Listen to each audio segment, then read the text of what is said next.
Husband engaged in flirty texts with someone from his past, but they never had a relationship. My mental health is suffering, but I am not wanting to leave anymore. I posted this a while ago, but then deleted it because I had not received many comments/advice. I also go through cycles, so I post, then delete because I feel weirdly guilty, then want to post again to help myself process. I am going to be as clear as possible as much as I can. So, if you make it to the end, you are a champ because this is long as hell. Overview. My late 30s husband, early 40s had what I would describe an emotional affair 2 years ago.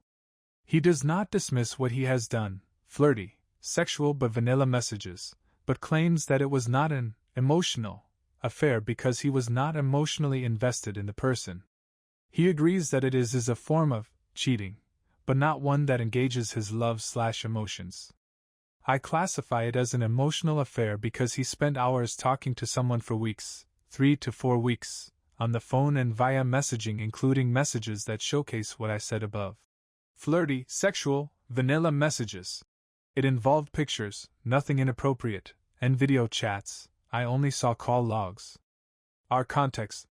We had some struggles in our marriage coming from 2 different upbringing and cultures. I was born and raised in the US, he was not. We both are from similar regional/ethnic, back home, cultures, but different countries and racial backgrounds. Arab. We got married through a more traditional process. People set you up to meet, you accept or reject to move forward with getting to know each other with marriage in mind, and relatively quickly, less than 6 months. But nothing out of the ordinary in our cultures, so please, accept this cultural reality. It is much more successful for a lot of couples than you would think. Economically, my family was pretty established in the US. He was on a student visa. People in our religious community would comment to him about him trying to marry up into our family and that I was too educated for him, multiple graduate degrees. So, I guess that was a source of insecurity for him that we discussed at the time, but I didn't realize how deep it ran for him. People also made comments about race/ethnicity, saying that my family wouldn't marry their daughter off to someone from his race/ethnicity. Although, this does not seem to have settled as deeply as an issue for him. In both of those cases, my family comes from an originally humble background, and my parents focused on stable religiosity. Someone who practices the main rituals, aspires to learn more throughout their life, and generally hasn't committed the main sins in our faith tradition, at least publicly. Lastly, after I got married, my entire family moved away, so I also felt a huge void that I may have pressured him to fill, replacing 4 family members into him. Our struggles. There were 2 main issues in our marriage. I will start with what may seem less relevant first. I felt extremely neglected in our marriage. He would spend hours gaming. He also worked 2 to 3 jobs to make ends meet. I work part-time in my field, still do, because it is hard to land a full-time job in my discipline. I felt like I was begging for 5 to 10 minutes of attention from his time. This lasted about 4 to 6 years into our marriage. Every 3 to 4 months, I would bring it up. It would end up being a fight, emotional, but not screaming or name-calling. He would say something to the extent of, "Take me as I am." I would say something to the extent of, "I have needs." He wouldn't threaten divorce, but say something to the extent of, "If you cannot accept me as I am, then what are we even doing here? Are you married for?" I would respond with, "I need you to understand where I am coming from. We need to meet halfway." Basically, he would see my comments as meaning he wasn't allowed to game at all. Literally, I got to the point where I just asked him to spend 15 minutes with me a day just chit-chatting. That didn't end up happening. It got to the point where I asked him for just 5 minutes out of the day. He would try to do better, for a month, then slip back into his routine. At the time, I didn't know love bombing was a thing. I am not sure if that is what it was. But part of me thought he had undiagnosed bipolar disorder, due to his fluctuating between very hyper and enthusiastic periods of social activity and months of withdrawal, and just gaming by himself. This happened like clockwork 3 to 4 times a year. I would often suggest marital counseling and he would be against it because he felt like that was the last step before a divorce. I consider it as the only solution for a strong marriage. We ended up going to marital counseling about 9 years in, after second emotional affair. 6 to 7 years into the marriage, I requested a divorce. He accepted all responsibility. Both our parents got involved. We did some form of marriage counseling with our religious leader and with my father. My husband was very emotionally unintelligent, and he has learned a lot and grown a lot since then. He changed as a spouse and became more involved, caring, loving, and consistent. I learned that his neglect stemmed from his feeling of pressure to live up to financial standards, making him burn out when he was home and only having the energy to unwind with gaming. In some ways, unwinding with me was still pressure-filled for him, because I force him to have highly intellectual conversations. To be real, I don't consider anything highly intellectual. They're conversations my friends and I always have. But we're all in the social sciences/humanities fields and he is in the computer programming field. The second issue was an actual emotional affair 3 to 4 months into our marriage. I got pregnant right away.